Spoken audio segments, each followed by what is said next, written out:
Hi, everybody. Thank you for joining us today. We're going to start the webinar now. It's on cybersecurity for SMBs. We have two terrific speakers today. I'm going to introduce the first one. His name's Kiran, and he is he's the CEO of BluSapphire. We are also your host. BluSapphire is your host today. Just a quick reminder, if you have questions, please use the Q&A function. We'll get to your questions. We have a number that have come in already. And we're going to get to all of them. So don't fret. Thank you very much for joining.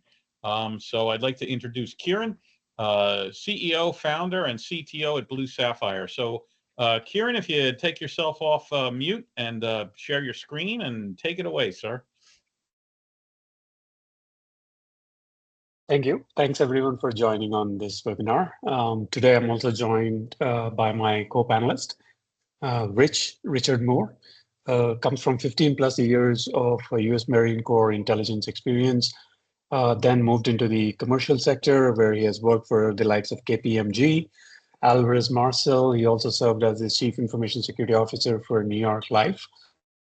And currently he runs his own cyber advisory firm and part-time CISO service along with SOC as service at CyberSix.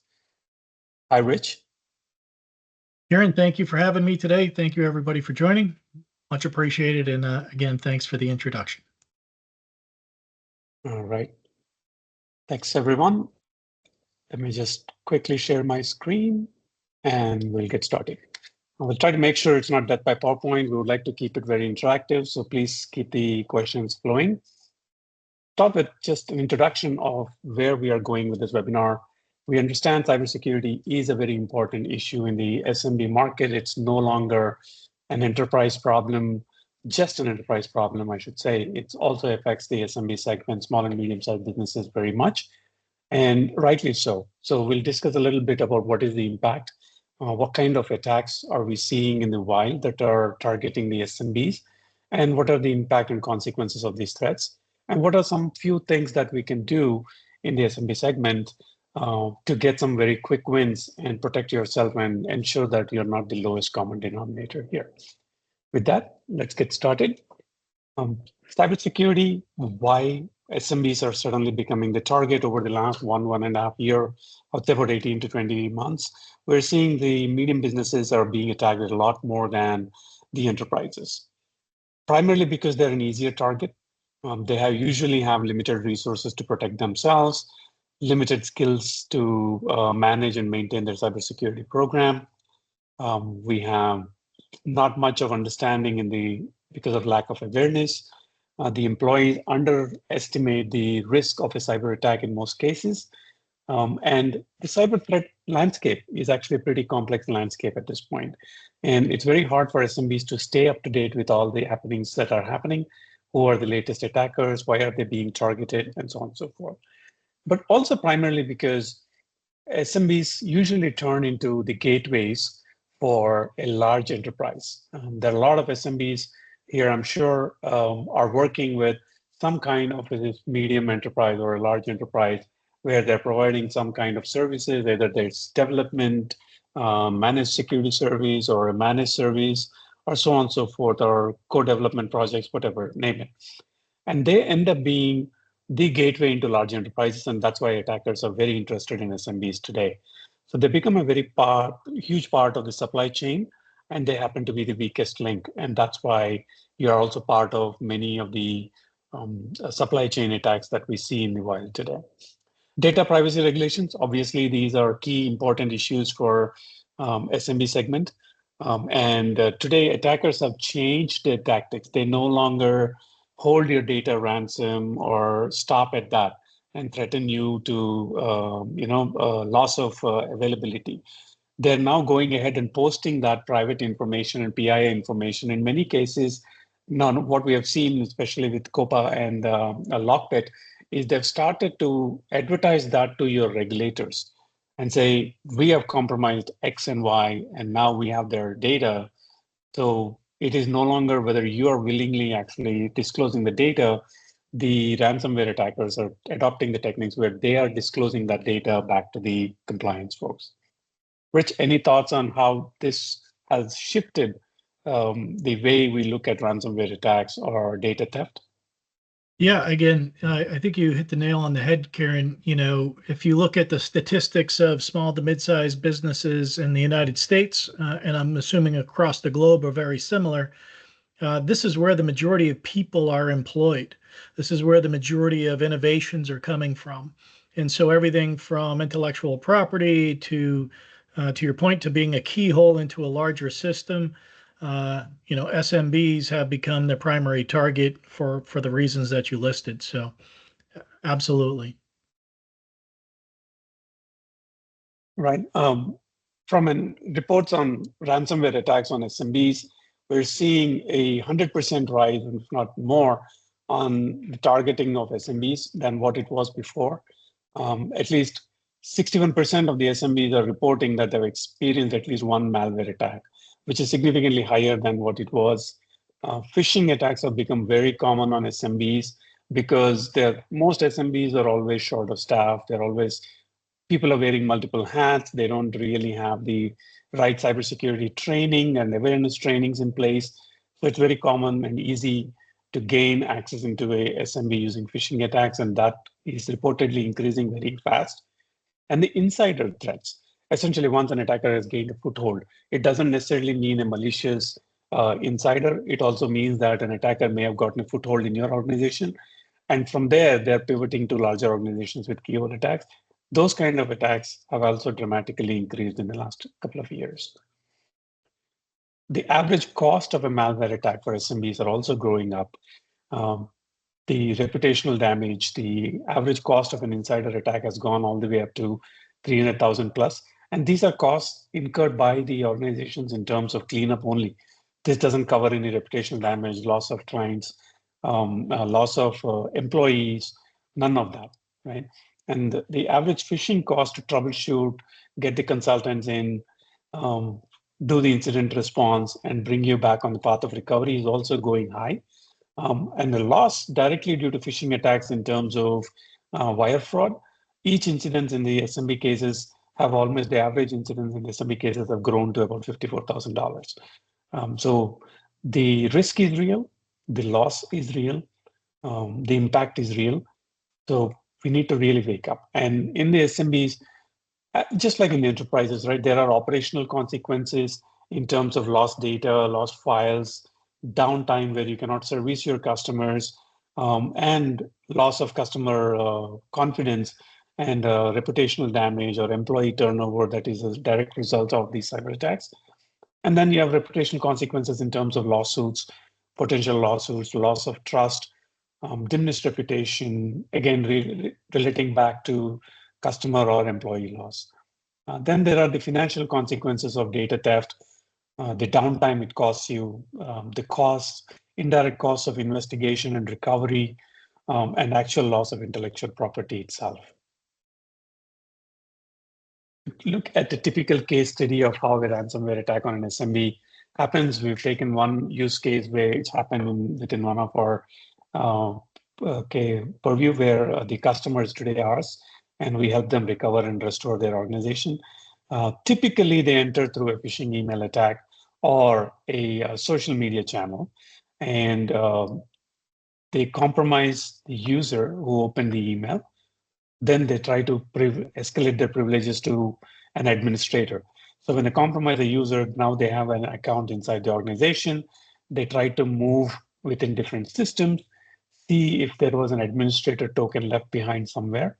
These are places where your admin may have logged in before. But in most cases, it also happens that a lot of people in the organization have admin privileges to get job done quickly. And once they gain access to that, then they do data theft, and then they launch a ransomware attack. This is the usual attack path that we see is the most common attack vector in SMB. The direct financial part of wire transfer is also actually on the increase. And if you look at an impact on such kind of a case on an organization, obviously in this case, it was a manufacturing customer. The production was halted for over a week because the systems responsible for real-time production were not available. The order lists were not available. The order fulfillment, everything had to be done by hand. and all of that data was not available. So it caused severe operational disruption in terms of managing the customers, the shipping, production, and all of those, which resulted in a direct financial loss, but also indirect financial loss in terms of reputation from the existing customers and the existing partners. The recovery in terms of what data they've lost to the ransomware and how do they recover that data. Eventually, they had to pay the ransomware attacker primarily because their backups were also encrypted.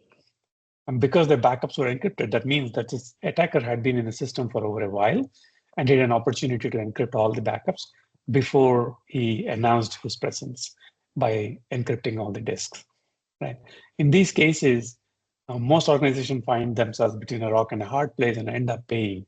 And SMBs are not alone in this, right?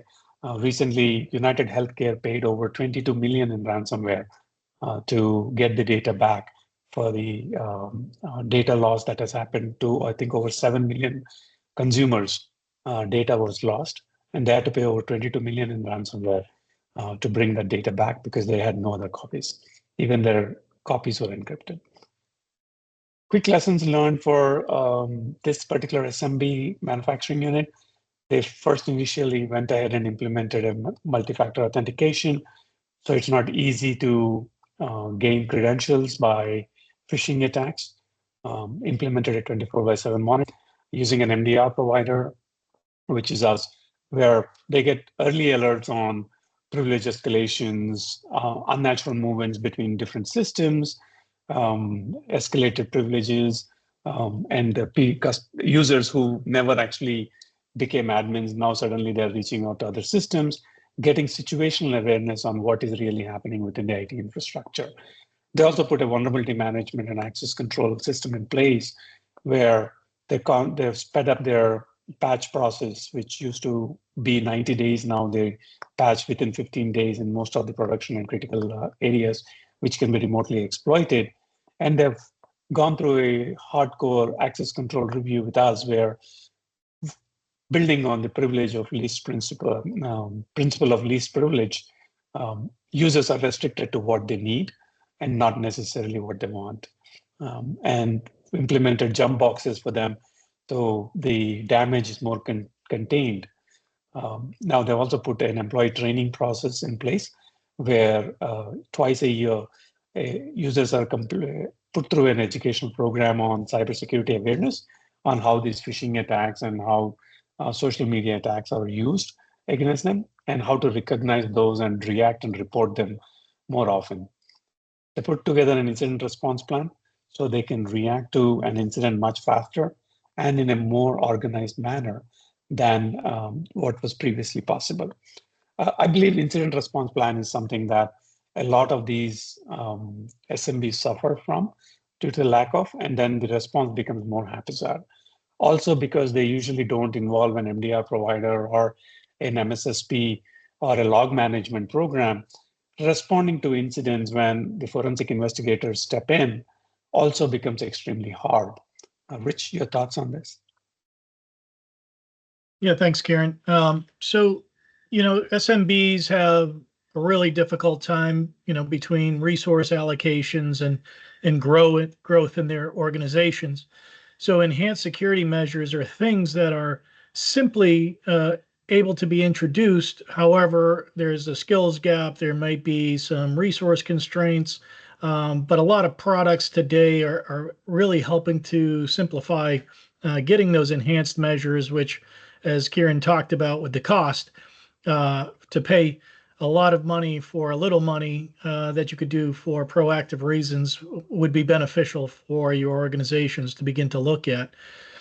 Employee training is obviously one of the most important things. I'm sure everybody's heard, people are the weakest link. That is very true in any organization, especially if not everyone is participating as a cybersecurity representative in their organization. Incident response plans, absolutely one of the primary things that organizations need to not only test, but develop to make sure that they're not making decisions that can impact their organization while under duress. And again, that's the problem that we continue to find with companies with no incident response plan is they're making decisions under duress, what to do, how to do it. And then, of course, backup solutions. Not only do backup solutions have to these days contain snapshots as well as full backups and incrementals, but the backup solution should also have the ability to check whether or not that data has the malware embedded within it. So, for example, we've had customers that have tried to respond or recover from backups. The malware was still there. And so every time they restored from backup, the malware would kick off again and go through the similar process. So when you're thinking about backup strategies and solutions, make sure that your solution also has the ability to identify malware inside of the backup, and that way you can hopefully clean it before you restore. So thanks, Kiran. Right. And that brings a question, right? What would be some quick wins for SMBs? What are some things that we can put in place quickly without too much effort, which is probably still within our control, without breaking the bank, right? More often than not, the first thing that we actually recommend, Rich, you can pitch in here, is multi-factor authentication. We cannot stress on the importance of multi-factor authentication and using some kind of a vault for your service accounts. Nowadays, there are solutions available that will let you do this for almost free or next to free kind of a cost. If you're a small business, you can't afford security vaults, then there are solutions from HashiCorp and others which will allow you to use a vault for almost free cost. They may not be very friendly, and this is where your service providers will come in and help you build those solutions internally, which will help you build that. But multi-factor authentication, we have seen time and again where attackers are stealing credentials and reusing those credentials to come back into the networks and continuously attacking these networks. Yes, granted, you might have heard a lot of news about multi-factor authentication also being weak in some areas and needing biometric or some other models, but there's still a very, very hard thing to do. Not many attackers can bypass multi-factor authentication with ease because it involves two different channels of attack. And so unless you're part of an extremely targeted attack, you will not fall for it. And that puts you way ahead of many, that'll put you at the 99th percentile, I believe, way ahead of where you become not part of the scope of spray and pray. Because majority of the attackers today are working on a spray and pray model where they send millions of emails and they hope something sticks. And wherever it attacks, all of those are run through an automated attack model. Unless you are a very, very niche SMB, which is very focused on nuclear research or something nation state kind of a model, usually you're not falling for a targeted attack. It's more of a spray and pray attack. Rich, anything you want to add? Yeah, I just want to reiterate on that. When people think of these spray and pray attacks, what they don't realize is that there is a black market, and it's very similar to the stock market. You can go in, you could see what the tool does, what the tool provides. You can bid on it, you can hedge bets on it. And again, it's pay to play is the best way to describe it. So people go out there, they look for a particular criminal activity to do, they put money into it, and they have an expected outcome. And so it makes it very fortuitous and financially viable for these criminals to go out there and use this pay for play service because it works quite consistently. And think of it like MailChimp or email campaigns that you run for your growth in your own business organization. Think about it like that. But this is for the attackers. So there are services available which have these lists that are there with them, which have the attack tools that are completely automated available with them, where you go and subscribe and there's an expected outcome out of that. So that is the number one change you can do. If there's only one change you could do, then I would say please put multi-factor authentication in place. Obviously, that doesn't undermine anything else you have to do, but There's one change that has the most impact in most organizations that I have seen is a multi-factor authentication. That's why I put it at number one. You obviously have to follow it up with regular software updates and patch management, antivirus and anti-malware solutions. That becomes a baseline today, and they don't have to break the bank. Majority of the times, what your Defender, Microsoft Defender does is good enough.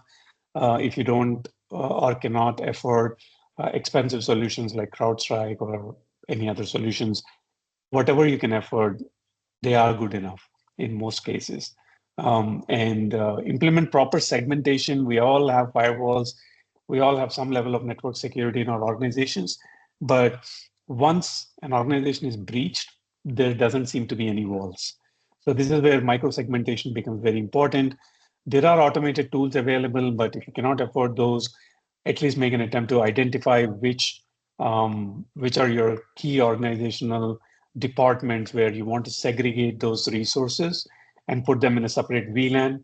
VLAN management is pretty much the basic provided in almost all switches today.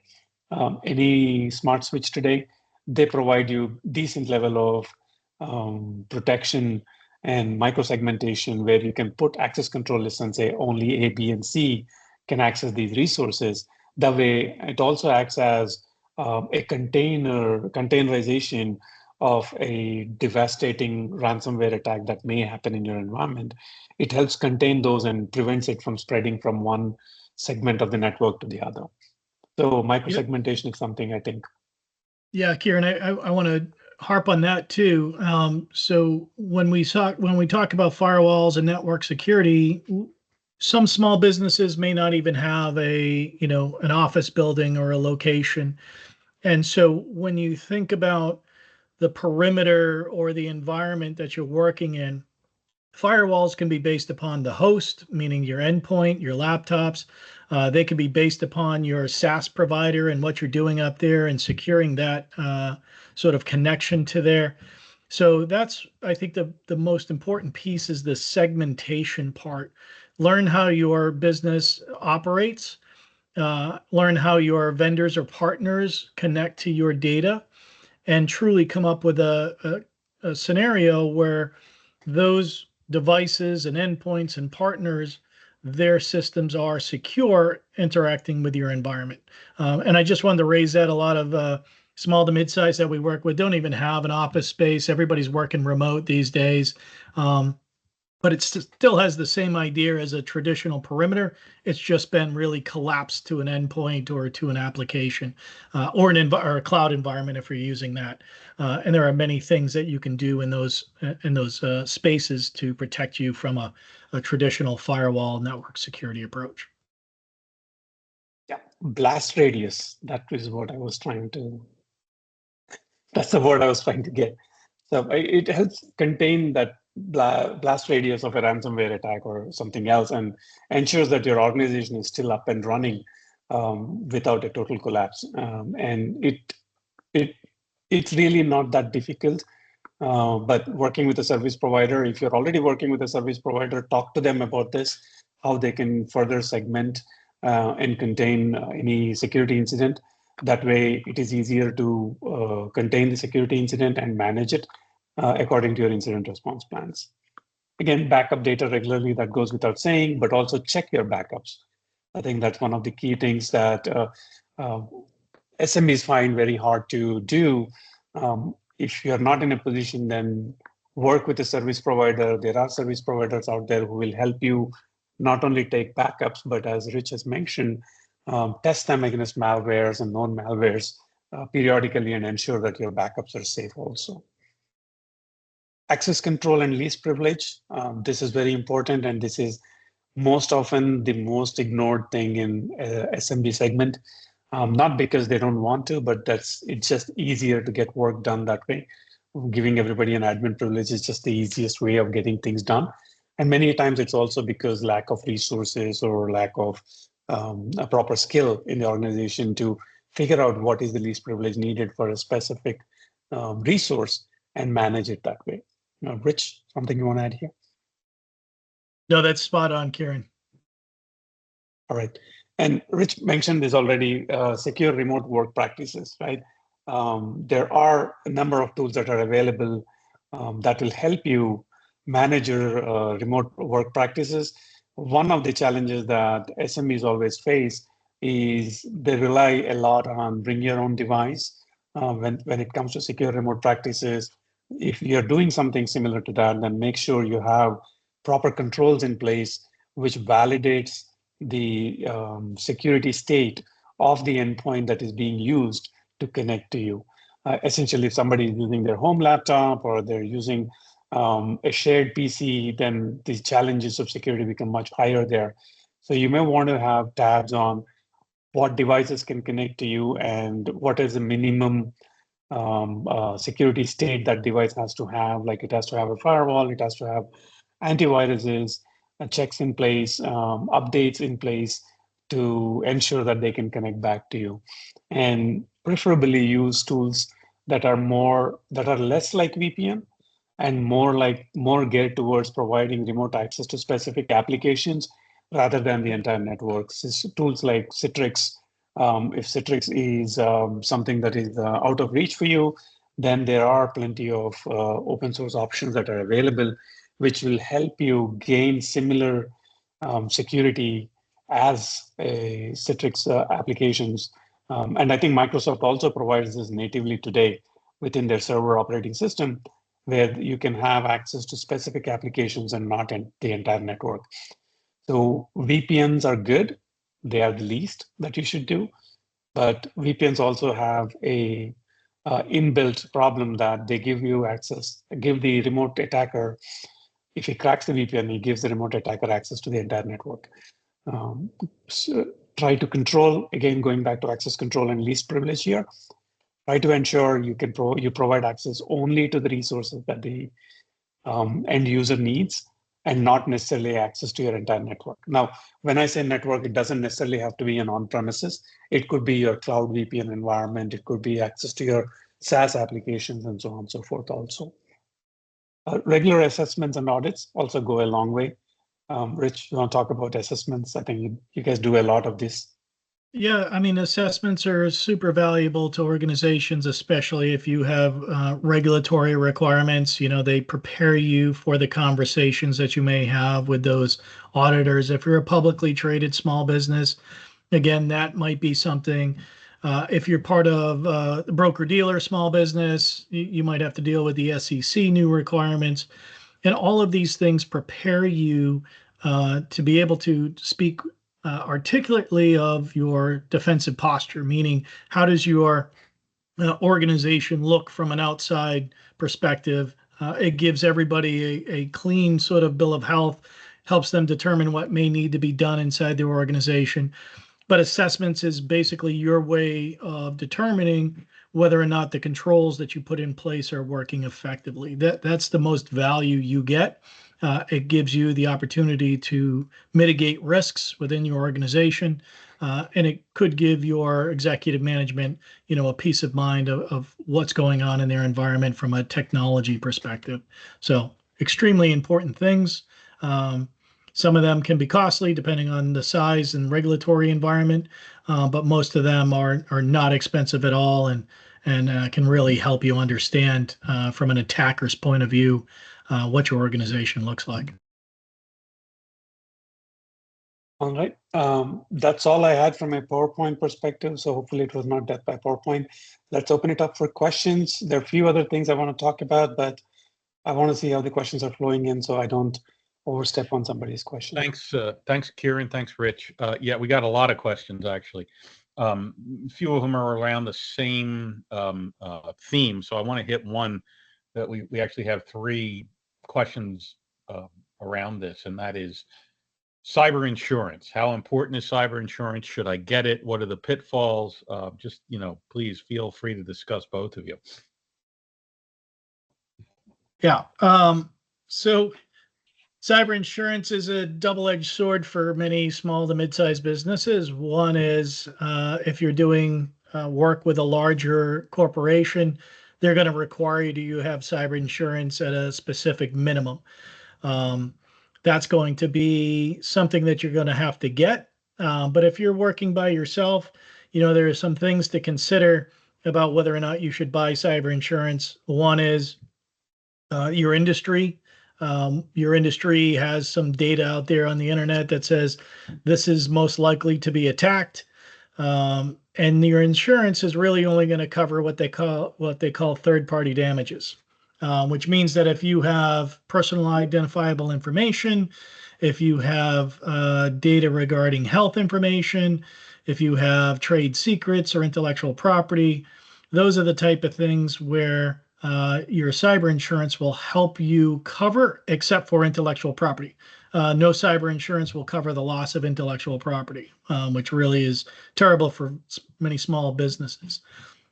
The other thing to consider is the premiums have been going up regularly year over year. And so for example, a $5 million cyber liability insurance, you may be paying anywhere between $15,000 to $20,000 a year. And that may not be necessary for your organization to have that level of insurance unless it's required by your partners or suppliers that you're trying to work with. The other part that's not covered is first-party damages. And first-party damage is something that your organization did to incur that cyber outage or cyber issue. Those cyber issues can be anywhere from unable to recover customer data because of not a malware problem, but a backup problem that you weren't able to recover or restore from an outage that might have been technically prevented. And then sometimes the insurance company may not pay claims based upon how your cybersecurity posture looks. Every cybersecurity broker has their own method for determining what your premiums will look like, what your risk appetite would look like. The more that you have those done in your business, the better your premiums are going to look. The more cybersecurity posture you have, the better your premiums are going to be. But again, there's also what they call clawback clauses. So there's wars and terrorism acts in there that if you were to be hacked by a nation state, no insurance company is going to be paying for that. And so you have to outweigh the benefits of putting that money that you would pay for premiums in a residual account that you could gain money off of, compared to sending that money out and maybe never using that money again. And so many companies that are financially stable are able to put money into their capital reserves to hold out for a potential cyber issue where they don't have to have cyber insurance. But again, if you're dealing with PII or PHI, so that's health information or private information on individuals, you're going to need cyber insurance just to cover you from the monitoring aspect of things. And I'm sure many of you have seen those letters. You get free year entitlement to having your credit monitored. That's what usually insurance pays for. So I just wanted to put those thoughts out there to everybody here. I have a follow-up question on that, Rich. I'm sure it probably is already part of the questions, and if it is, I'm sorry about that. Pardon me for that. In this insurance cases, and when there is a breach, one of the advantages you get using cyber insurance is that they already have incident response partners. That's correct. And you get very quick access to incident response partners. And that may be something that is lacking for SMBs, and that may benefit them. But then again, you'll have to think about it, because the question I have, here's the question that actually follows that is, where does the burden of proof lie, right? Yeah. I mean, when you say, okay, this was a side, if the insurance company comes back and says this was a nation state attack, so we were not going to pay you insurance, does the insurance company have to prove that it was a nation state attack, or we have to prove that it was not a nation state attack? I have to prove it was not. So to your point, yes, that's where the incident response or forensics retainer comes valuable to an organization that can prove it was, not a terrorism or a nation state type of attack, but it was a criminal organization. They do help pay for that cost, which is great. So you get credit monitoring, you get incident response coverage. But again, it's depending on the size and premium that you're paying, what would be included. So as you put out your statistics, for the average was around $54,000 or so to recover. That does not include the forensic activities if you were to use those. And so, this may be of value to you. I'm not saying you shouldn't consider cyber insurance. I'm just saying there's a lot of factors that go in, and small businesses don't understand a lot of times what those problem areas could be regarding claims. So those are easy claims. Credit monitoring and incident response, those are easy claims. The hard claims are trying to get data, get money to recover your systems for an outage, etc. So those become very difficult. Gosh, I'm so sorry. I'm so full of questions today, and I apologize. So, is the recommendation? What would be your recommendation? That if you have a mandatory requirement from your partners or from your upstream customers, you have to go ahead and do that mandatorily anyway.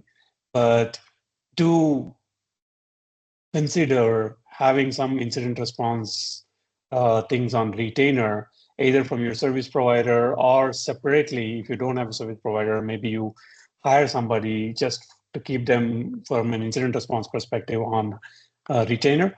So you can be confident that there's somebody during an incident that's actually working for you and towards your claim. Yeah.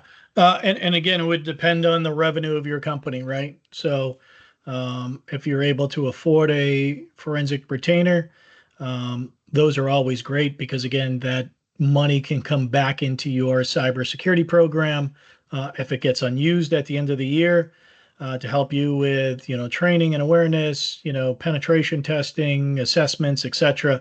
So they are valuable, but they are costly.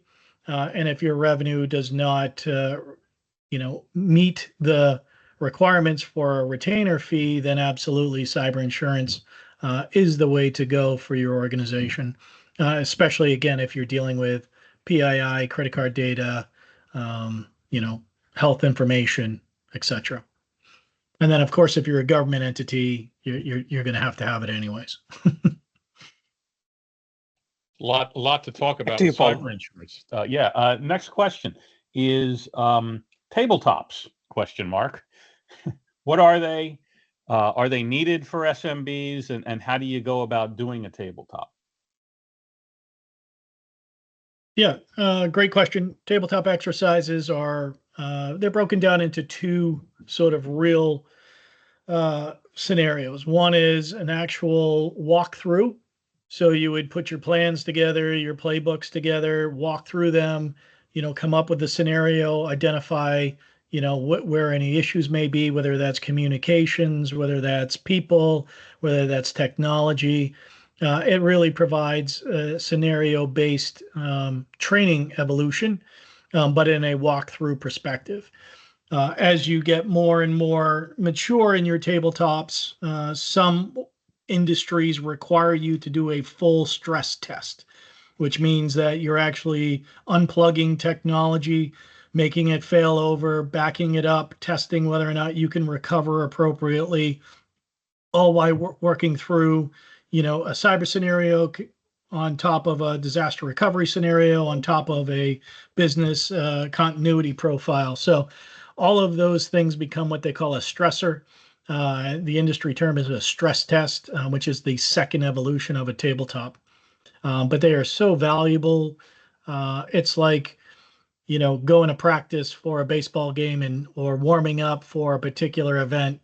Each one of those things help with, memory muscle and repetition. And then you get really good at being able to react appropriately or even proactively react to a potential cyber incident. Great, thank you. Here's a loaded question for everybody. How much should we be spending on information security related tools and controls? Take it away. Good, Kiran. Yeah. Yeah, that is a loaded question for a couple of reasons. It definitely, I mean, I don't want to sound like a broken record and say it depends, but it actually does depend on what kind of vertical you're in and where is your cybersecurity program maturity. Are you just getting started? Are you already mature? And where are you trying to take this program? And how large is your organization? But typical measurements in the SMB is your security program should at least be 20 to 25% of your budget, of your IT budget, when you're getting started. And as your maturity grows, it could go down to about 15 to 12 to 15%. Usually in the SMB, it stays there. But if you're a smaller organization with less than 100 users or 500 users for that matter, initially when you get started, that percentages may skew one way or the other a little bit. But it's a general underlying thumb rule that you spend approximately about 20 to 25% of your IT budgets on security. I would also like Rich to weigh in on this. He consults with a lot of organizations in his professional capacity. So, Yeah, Kiran, that's usually the average we see. I think you really highlighted the fact that small organizations with small IT budgets actually spend more money in cyber tools than they do on their IT tools. But on average, those are the same percentages we're seeing across the board. It provides at least a baseline of how you should budget for cybersecurity capabilities within your organization. And again, some of those can be tools, some of those could be people, some of those could be processes that cost money. But again, those are areas that, to your point, is a percentage of your IT overall budget. So I think those numbers meet what I've been seeing in the industry now. and I think one caveat that goes here without saying, because I was having a similar conversation with someone, and they say, buying a tool cost me a lot. And I kept telling them, no, a lot of these tools are now SaaS, so they're OpEx. So you are able to average that cost over multiple years. So that if you actually invest in a CapEx, like an equipment, like a firewall or something like that, then you'll have to look at it from a budget perspective. You'll have to average it over the life of the device and see what your spend is. Otherwise, it'll just simply be an anomaly in your budget. Great. Here's one. How can an MDR provider enhance a small business's cybersecurity posture? Yeah, I think I shouldn't speak. I think Rich, you may be. Yeah, I was going to say that my opinion would be biased. No, it's a very easy topic, and I think we discussed all of the concern areas for cybersecurity. One is the cost of tools, one is the cost of people, one is the cost of a particular skill set, and then of course on top of all that is the decision-making capabilities that management needs to make for the business. And cybersecurity should be a part of that. So an MDR or MSSP, again, they're going to be able to provide you with a platform of people, a platform of tools, and a platform of processes, all of which have been, solidified across different size organizations, across different industries. And so what you're getting is best of breed. You're getting understanding of what's happening in your particular industry. You're getting those skills that you may not necessarily be able to hire internally. And again, it helps with those people that are dual hatting, right? So if you're the person in charge of technology, having a MDR, MSSP behind you is really going to help you do your job and focus on, your IT capabilities while getting coverage for your cybersecurity particular areas. The other thing is, again, the global implementations, right? So as you're working with those MDRs and MSSPs, and they're working in different size organizations, they're going to be able to tell you what their recommendation for your organization might be very quickly, because they're seeing something in a larger environment that may not have trickled down, or they're seeing something similar in a competitor or a peer organization to you, and say, hey, we know that you work in finance or retail or manufacturing. This is what we're seeing coming down from the organizations there. So you might want to do X, Y, or Z to prepare your organization for this type of event. And so that they are so valuable to companies that have resources, but they're much more valuable companies that don't have any resources. Thanks, Rich. I do want to answer one question we've gotten a couple times. Yes, we are recording this. Yes, we will provide the link for the recording and a copy of the presentation shortly. Next question is, are there any specific regulations or compliance requirements targeted to SMBs? Can you repeat that question again? Go ahead. Are there regulations or compliance requirements that are specific to SMBs? So again, I would say depending on the industry that you're in. So for example, if you're a broker dealer, private equity firm, et cetera, like that, you may have to deal with SEC regulations that have come out. If you are in New York, in a registered New York, you'll have to deal with NYDFS. All organizations have to deal with, depending on the state they're in, their local privacy laws or state privacy laws, federal privacy laws. If you're a publicly traded company, you're going to have to deal with GLBA and Sarbanes-Oxley. If you're doing credit cards, you're going to have to deal with PCI. So there are so many cyber regulations and requirements out there, industry requirements out there, that it just depends where you sit, what type of activities that you're doing, and what kind of business you're providing. But most every industry has some regulatory requirements. And in most cases, at least in the US, you are not limited by your size. You still fall under the regulatory requirements. That's correct. I have one more, and that is, and you both talked about this a bit. How much training should we be giving employees, and where do you start with the training?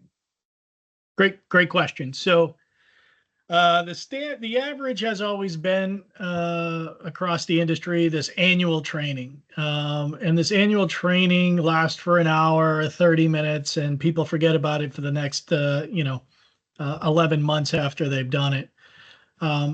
People today are doing quarterly training for their users, because it keeps the idea about what they should be doing from a cybersecurity perspective in their minds more often, and you can do less amount of training. A 3-minute video quarterly is really not going to take any operational time out of the day for your employees.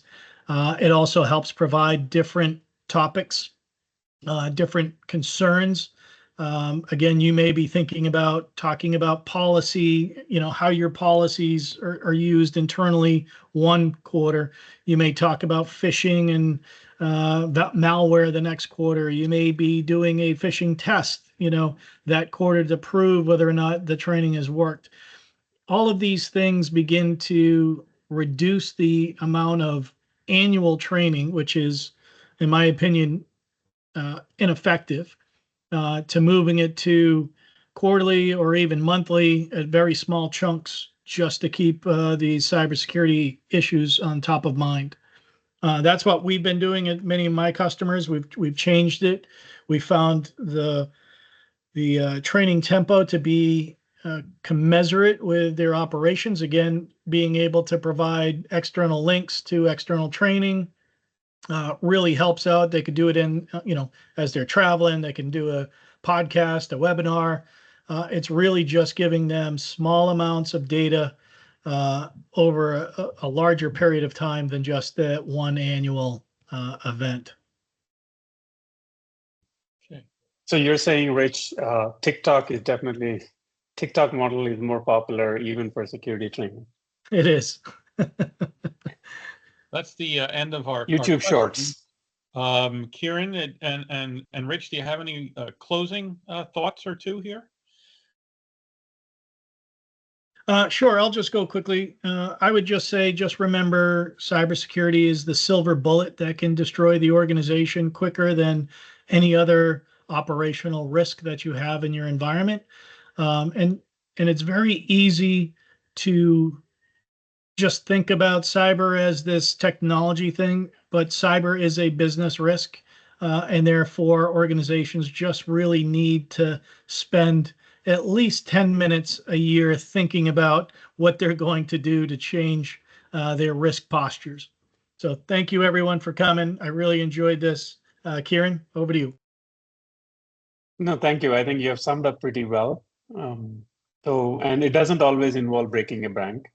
So please think about it more, in a normalized way. The tools and tips that were provided in this at the end of this presentation were to help you guide in the right direction. So always reach out and see there are options available. And it is definitely a business risk. We have seen organizations completely fold under cyber attacks. It may not look that serious when you hear in the news about the big organizations that get attacked and somehow survive without much of a market hit and regain pretty much all the lost stock prices or anything else.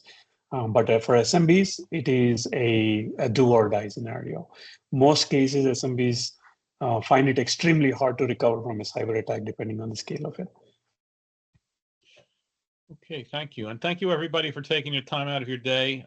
Reach out to us if you have any additional questions.